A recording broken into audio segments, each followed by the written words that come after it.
नमस्कार, स्वागत है आप सभी का इंडियन न्यूज उत्तर प्रदेश उत्तराखंड में। मैं हूं आपके साथ श्रावणी पटनायक। बुलेटिन की शुरुआत करेंगे फटाफट अंदाज में। मुख्यमंत्री योगी आदित्यनाथ ने समस्त प्रदेशवासियों के लिए कोविड-19 वैक्सीन की उपलब्धता सुनिश्चित कराने के लिए कोल्ड चेन व्यवस्था की सभी कार्यों को 15 दिसंबर 2020 तक पूरा करने के निर्देश दिए। 36,590 शिक्षकों को दिसंबर तक मिलेगा नियुक्ति पत्र। सीएम योगी लखनऊ में देंगे नियुक्ति पत्र। जिला प्रभारी मंत्री, विधायक और सांसद बांटेंगे नियुक्ति पत्र। दिल्ली में कोरोना के बढ़ते केसों पर सरकार ने फिर सामूहिक आयोजनों पर पाबंदी लगाने का फैसला लिया है। मुख्यमंत्री योगी आदित्यनाथ ने शादी समारोह में 100 से अधिक लोगों को शामिल न होने देने के निर्देश दिए। टीम 11 के साथ समीक्षा बैठक के दौरान उन्होंने सार्वजनिक जगहों पर विशेष सतर्कता बरतने के साथ ही अब वैवाहिक समारोह में भी सिर्फ 100 लोगों के शामिल होने की अनुमति का निर्देश दिया है।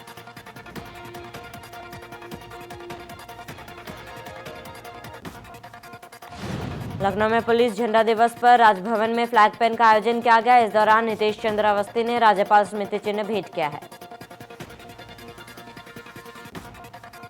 लखनऊ में पुलिस झंडा दिवस आज सीएम योगी को सौंपा गया झंडा। सीएम आवास पर सौंपा गया झंडा। हितेश चंद्र अवस्थी ने दिया झंडा। स्नातक और शिक्षक एमएलसी चुनावी तैयारियों की समीक्षा करने आए बीजेपी प्रदेश अध्यक्ष स्वतंत्र देव सिंह ने कार्यकर्ताओं को जीत का मंत्र दिया। बीजेपी ऑफिस में सीतापुर, हरदोई और लखीमपुर खीरी के पदाधिकारियों के साथ प्रदेश अध्यक्ष ने बैठक की। स्वतंत्र देव सिंह ने कहा है कि मोदी सरकार ने देश के हित में कई क्रांतिकारी निर्णय लेकर भारत का मस्तक गर्व से ऊंचा किया। योगी सरकार ने पिछली सरकारों की ओर से फैलाए गए अराजकता और नकारात्मकता माहौल को खत्म किया है। यूपी सरकार के आदेश के बाद विश्वविद्यालय और कॉलेज खुल गए हैं। सीतापुर और आरएमपी डिग्री कॉलेज छात्रों के लिए खोल दिया गया।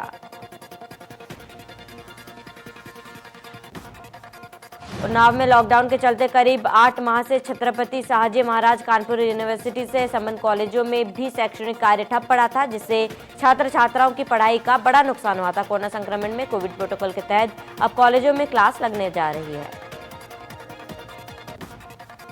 छात्र छात्राएं 2 गज की दूरी का पालन कर पढ़ाई करेंगे। वहीं मास्क न लगाने पर कॉलेज परिसर में 500 रुपए का जुर्माना भी लगाया जाएगा। एक लंबे समय के बाद कॉलेज खुलने से छात्रों में पढ़ाई को लेकर खुशी का माहौल। प्रदेश में बढ़ते कोरोना के बीच सरकारी फरमान के बाद विश्वविद्यालय और कॉलेज खुल दिए गए हैं। प्रधानमंत्री मोदी के संसदीय क्षेत्र वाराणसी में भी विश्वविद्यालय और कॉलेजों में रौनक लौट आई है।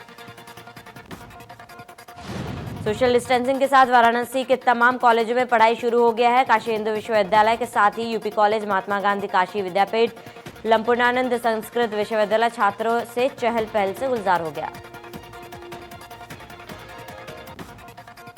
राजधानी दिल्ली में कोरोना ने कोहराम मचा रखा है। सभी राज्यों को अलर्ट कर दिया गया है। यूपी सरकार ने प्रदेश में मास्क और सोशल डिस्टेंसिंग का कड़ाई से पालन करने के निर्देश दिए। दिल्ली में लगातार बढ़ रहे कोरोना के मरीजों को देखते हुए अलीगढ़ के जिला प्रशासन ने पहले ही सतर्कता बरतनी शुरू कर दी है। दिल्ली से आ रहे लोगों को बॉर्डर पर ही सैंपल लिया जा रहा है। जांच रिपोर्ट नेगेटिव आने पर ही शहरी सीमा में घुसने दिया जाएगा। संक्रमित यात्री मिलने पर तत्काल अस्पताल में भर्ती कराने की व्यवस्था भी की गई है। गठनवाड़ा में बैंड बाजे वालों ने डीएम से लगाई न्याय की गुहार। बैंड बाजे पर पाबंदी को लेकर सैकड़ों बैंड बाजे वाले पहुंचे कलेक्ट्रेट। कोरोना संक्रमण की वजह से केवल 100 लोगों को ही शादियों में मिलेगी परमिशन।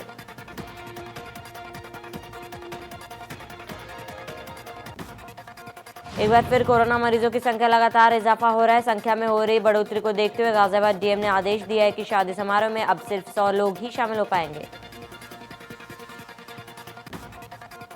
डीएम के आदेश के बाद फार्म हाउस और बैंक्वेट हॉल मालिक कह रहे हैं कि पहले ही कोरोना की वजह से रोजी रोटी का संकट गहरा गया है। अब अचानक आए इस फैसले के बाद ज्यादातर लोग बुकिंग कैंसिल कर रहे हैं।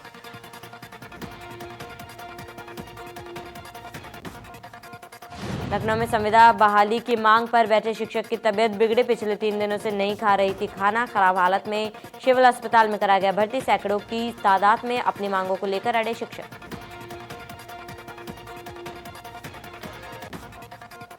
अलीगढ़ में कोरोना संक्रमित दारोगा ने की सुसाइड की कोशिश। चाकू से अपने गर्दन पर किया वार। दारोगा संक्रमित होने के बाद कई दिनों से कोविड अस्पताल में था भर्ती।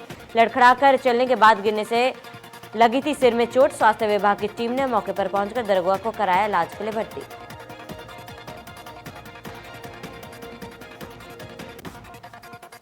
अयोध्या में अक्षय नवमी के शुभ मुहूर्त पर शुरू हुई 14 कोसी परिक्रमा, जहां पर रात 2:16 पर श्रद्धालुओं ने परिक्रमा को शुरू किया। कोरोना के चलते जिला प्रशासन ने लोगों से अपील करते हुए कहा था कि कोरोना के खतरे को देखते हुए बाहरी लोग अयोध्या न आए। आजमगढ़ जिले के सिंजड़ा गांव के महिलाओं की पिटाई करने के मामले में पुलिस ने दबंग प्रधान को गिरफ्तार किया। पंचायत भवन के निर्माण के विरोध करने पर दलित महिलाओं दबंग प्रधान द्वारा पिटाई गई थी। लफ्जियात कानून को लेकर मुनव्वर राणा का ट्वीट। लफ्जियात सिर्फ एक जुमला है, समाज में नफरत फैलाने के लिए किया जा रहा है इस्तेमाल। मुनव्वर राणा ने कहा कि लफ्जियात से सबसे ज्यादा नुकसान पहले केंद्र सरकार में बैठे 2 बड़े लफ्जियादियों से किया जाए। गैर धर्म से शादी करने वाले बीजेपी नेता पर भी हो कार्रवाई।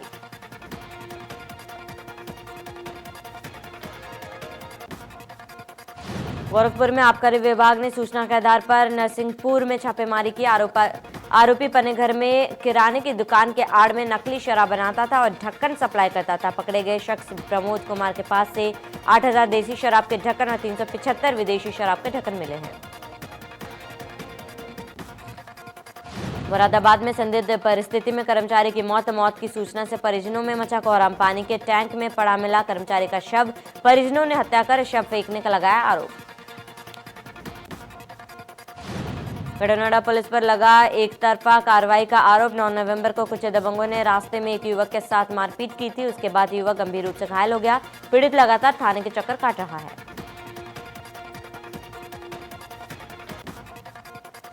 कानपुर में चौकी प्रभारी बेगमपुरवा ने अधिकारियों को भेजी झूठी रिपोर्ट। बागपुरवा का बेगमपुरवा बगाही कब्रिस्तान बना जुआरियों का अड्डा। जुआ खेल रहे जुआरियों का वीडियो हुआ वायरल। मामले की जांच में अधिकारियों को किया गया गुमराह। शामली जनपद में दुल्हन की विदाई से पहले कार चोरी होने का मामला सामने आया। अज्ञात चोरों ने दुल्हन की कार को चोरी कर ली। कार में दुल्हन के लाखों रुपए के आभूषण रखे थे। पीड़ितों ने मामले की सूचना पुलिस को दी। सूचना पर पुलिस ने मौके पर पहुंचकर पीड़ित परिजनों से घटना की जानकारी दी। कानपुर के सलाह कुंवरपुर मोड़ पर अज्ञात युवक का मिला शव। ग्रामीणों ने शव देख पुलिस को दी सूचना। मौके पर पहुंचे पुलिस ने मामले की जांच में जुट गई है।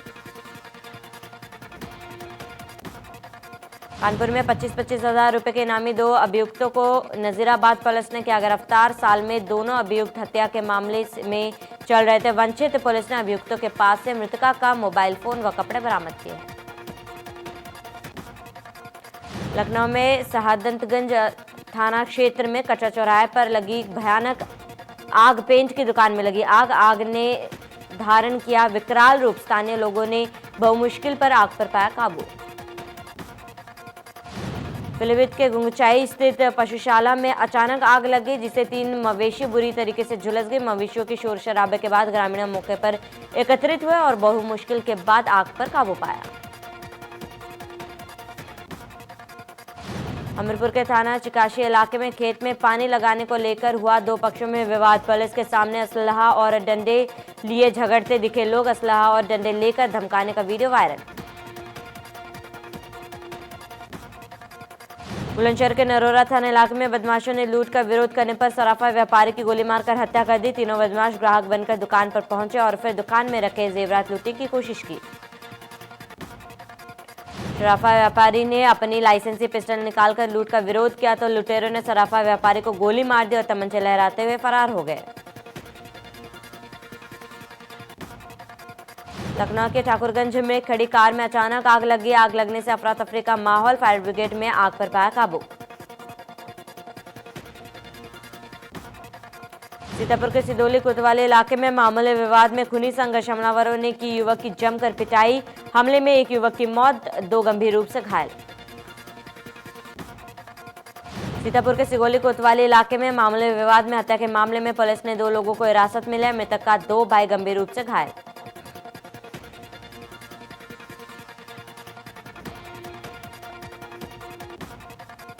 सीतापुर के शहर कोतवाली इलाके में फ्लिपकार्ट ऑफिस में शॉर्ट सर्किट की वजह से आग लग गई, जिसके कारण लाखों का सामान जलकर राख हो गया। वहीं मौके पर पहुंची फायर ब्रिगेड की टीम ने आग पर काबू पाया है। जालौन में नकली शराब बेचने का एक वीडियो सोशल मीडिया में वायरल हो रहा है, जिसमें चौकीदार गांव में नकली शराब नाबालिग लड़कियों से बिचवा रहा है। वीडियो वायरल होने के बाद पुलिस ने चौकीदार को किया गिरफ्तार। आरोपी चौकीदार ने पुलिस पर षड्यंत्र करने का आरोप लगाया है। वहीं सीओ का कहना है कि चौकीदार के खिलाफ सख्त कार्रवाई की जाएगी। गाजियाबाद में युवती को शादी का झांसा देकर रेप करने का मामला सामने आया है। पूरा मामला सियानी गेट थाना इलाके का है, जहां पीड़िता का आरोप है कि मामले की रिपोर्ट दर्ज कराने के लिए वो 2 दिनों तक थाने में ही खड़ी रही। आरोप ये भी है कि शुरू में पुलिस ने आरोपी को हिरासत में लिया और थाने से ही छोड़ गई। वहीं पुलिस अधिकारियों का कहना है कि मामले में मुकदमा दर्ज कर आरोपी को हिरासत में ले लिया गया है।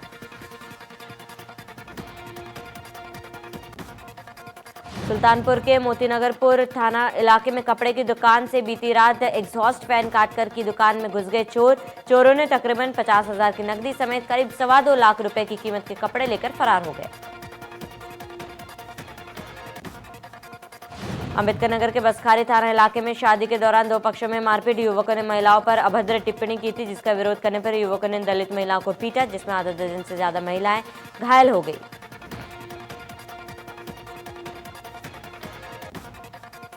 कानपुर के बड़ा थाना इलाके में मामूली विवाद के चलते 2 पक्षों में मारपीट हो गई, जिसमें दोनों पक्षों में जमकर लाठी डंडे चले। मारपीट का वीडियो सोशल मीडिया में वायरल।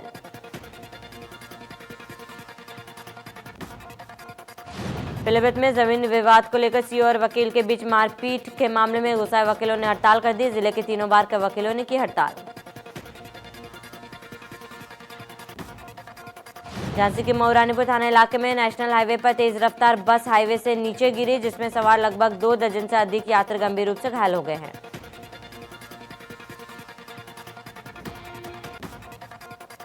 नोएडा के बिसरख थाना इलाके में भारी मात्रा में गांजा बरामद। पुलिस ने एक तस्कर के पास से 1 क्विंटल 20 किलो गांजा जब्त किया।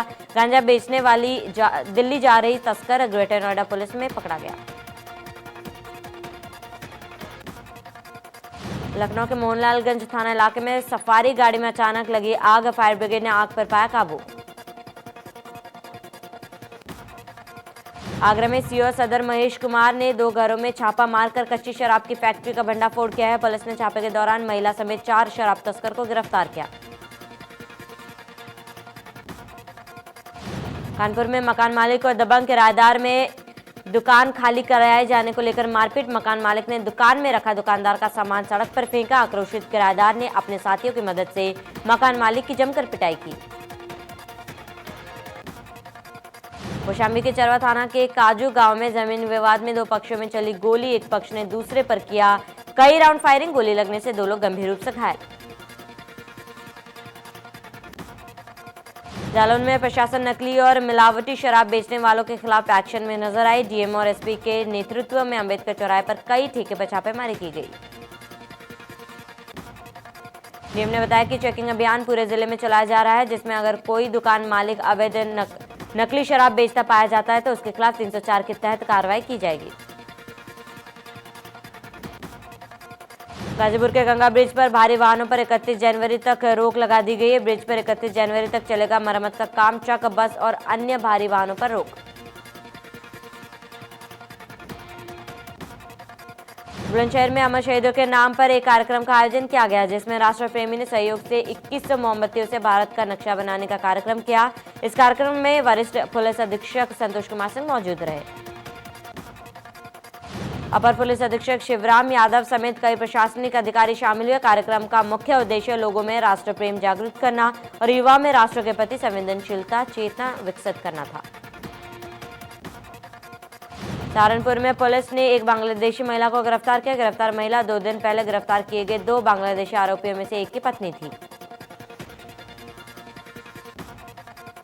एसपी सिटी विनीत भटनागर ने बताया कि गिरफ्तार महिला अवैध रूप से थाना जनकपुरी क्षेत्र के एक गांव में रह रही थी। साथ ही महिला ने आधार कार्ड सहित कई अन्य जरूरी कागजात पैसे देकर बनवाए। बांदा-कंतरा थाना क्षेत्र में बीते 24 घंटे के अंदर चौथी हत्या की घटना सामने आई, जहां पर जीजा ने साली को कुल्हाड़ी से मौत के घाट उतारा और खुद ट्रेन के सामने जाकर खुदकुशी कर ली। उन्नाव के बांगरमो कोतवाली क्षेत्र के सिरदरपुर गांव के पास लखनऊ आगरा एक्सप्रेस वे पर वोल्वो और निजी बस में टक्कर हो गई, जिसके चलते अनियंत्रित होकर डिवाइडर से टकराकर बस पलट गई। हादसे के समय बस में 80 यात्री सवार थे, जिसमें 20 यात्री गंभीर रूप से घायल हो गए।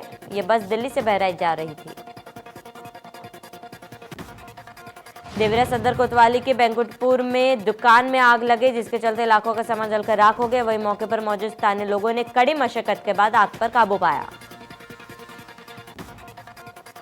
बलिया के नगरा थाना क्षेत्र के सरिया बगदौरा गांव में पुरानी रंजिश के चलते युवक की गोली मारकर हत्या कर दी गई। पुलिस ने एक आरोपी को किया गिरफ्तार। गाजियाबाद में इंदिरापुरम के नीति खंड 1 में दिव्यांग पार्क बनाया गया है। खास बात यह कि उत्तर प्रदेश का ये पहला ऐसा पार्क जो मुख्य रूप से दिव्यांग लोगों की सुविधाओं को ध्यान में रखकर बनाया गया। पार्क में मुख्य रूप से दिव्यांगों के लिए तमाम व्यवस्थाएं की गई है, जिनमें ब्लाइंड लिपि से लेकर दिव्यांगों की लाइब्रेरी तक का इंतजाम किया गया।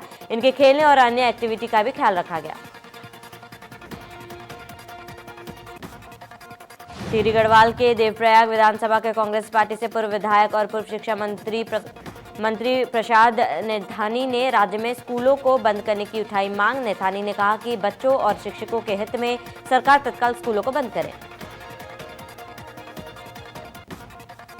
पिथौरागढ़ के धारचूला में अंतर्राष्ट्रीय झूला पुल नेपाल के प्रशासन के अनुरोध पर सुबह 9 बजे से शाम 5 बजे तक के लिए खोल दिया गया। नेपाल के लोग माइग्रेशन के समय भारतीय क्षेत्र के रास्तों का इस्तेमाल पूर्व से किया जाता था।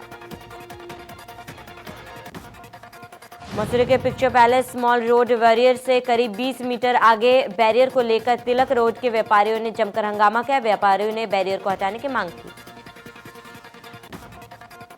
व्यापारियों के हंगामे को लेकर माल रोड के दोनों ओर वाहनों का लंबा जाम लग गया, जिससे लोगों को भारी परेशानियों का सामना करना पड़ा। पूर्व सभापति विनोद सोमवाल ने कहा, नगरपालिका ने बैरियर लगाया था।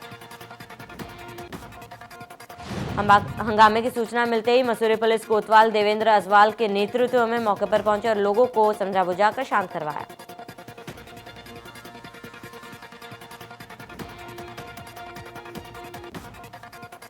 रुद्रपुर में कांग्रेस नेता के पिटाई के मामले में कांग्रेस नेताओं ने किया आरोपी पुलिसकर्मी को हटाने की मांग। साथ ही कार्यकर्ताओं ने पुलिस प्रशासन के खिलाफ पुतला फूंका।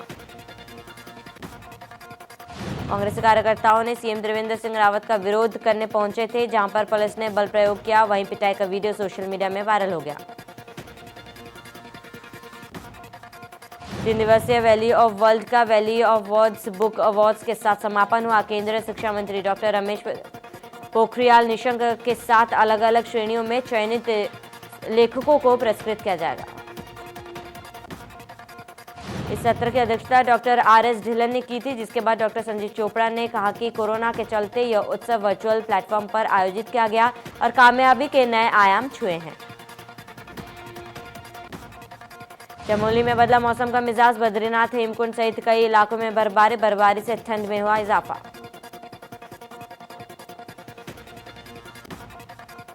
उत्तरकाशी में सीजन की दूसरी बर्फबारी। रसील, मुखवा और उपला टकनौर में बर्फबारी से ग्रामीणों की जनजीवन हुआ अस्त व्यस्त। मुखवा में मां गंगे के दर्शन के लिए आ रहे हैं लोग। ऋषिकेश के डोईवाला क्षेत्र में लच्छीवाला के पास ट्रेन से टकराकर एक हथनी की मौत हो गई। रेलवे के गश्ती दल ने देखा कि एक हथनी रेल की पटरी के किनारे मृत अवस्था में पड़ी थी। गश्ती दल ने वन विभाग को सूचना दी। वन विभाग के चिकित्सकों की टीम ने मौके पर पहुंचकर मृतक हथनी का पोस्टमार्टम किया और उसके बाद वन विभाग के कर्मचारियों ने जंगल में गड्ढा खोदकर हथनी के मृत शरीर को दफना दिया। कोरोना के बढ़ते मामलों को देखते हुए रुड़की प्रशासन हुआ सख्त। रुड़की में रात 8 बजे के बाद शहर में नहीं खुलेंगी दुकानें। नियमों का पालन न करने पर होगी कड़ी कार्रवाई। पीएम मोदी ने वीडियो कॉन्फ्रेंसिंग के जरिए संसद सदस्यों के लिए दिल्ली के डॉक्टर BD मार्ग में स्थित बहुमंजिला फ्लैटों का उद्घाटन किया। पीएम मोदी ने कहा कि दशकों से चली आ रही समस्याएं टालने से नहीं, उनको समाधान खोजने से समाप्त होती है। सिर्फ सांसदों के निवास ही नहीं, बल्कि यहाँ दिल्ली में ऐसे अनेकों प्रोजेक्ट्स थे जो कई वर्षों से अधूरे थे। पीएम मोदी ने कहा कि कई इमारतों का निर्माण इस सरकार के दौरान शुरू हुआ और तय समय से समाप्त भी हुआ है। अटल जी के समय जिस अंबेडकर नेशनल मेमोरियल की चर्चा शुरू हुई थी, उसका निर्माण भी इसी सरकार में हुआ है। हमारे देश में हजारों पुलिसकर्मियों ने कानून व्यवस्था बनाए रखने के लिए अपना जीवन दिया है। उनकी याद में नेशनल पुलिस मेमोरियल का निर्माण हुआ है। देश कोरोना के हालातों को लेकर प्रधानमंत्री मोदी मंगलवार को सभी राज्यों के मुख्यमंत्री के साथ बैठक करेंगे। ऐसा बताया जा रहा है कि डिजिटल माध्यम से होने वाली ये बैठक 2 चरण में की जाएगी। पहले चरण में सुबह 10 बजे उन 8 राज्यों के मुख्यमंत्री शामिल होंगे जहां कोरोना का कहर सबसे ज्यादा है। इसके बाद दोपहर 12 बजे से बाकी बचे राज्यों के मुख्यमंत्री पीएम के साथ होने वाले इस चर्चा में शामिल होंगे। बैठक में कोरोना की वर्तमान स्थिति की समीक्षा और टीका वितरण की रणनीति को लेकर मुख्यमंत्रियों और केंद्र शासित प्रदेशों के अन्य प्रतिनिधियों के साथ चर्चा होगी। 30 नवंबर को पीएम मोदी का संभावित वाराणसी दौरा, देव दीपावली में शिरकत कर सकते हैं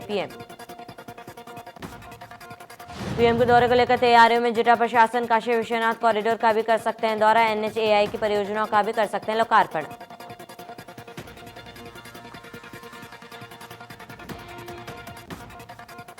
बीजेपी 2024 के लोकसभा चुनाव की तैयारी में जुट गई है। बीजेपी में राष्ट्रीय अध्यक्ष जेपी नड्डा अगले 120 दिनों में देश के हर एक राज्य का दौरा करेंगे।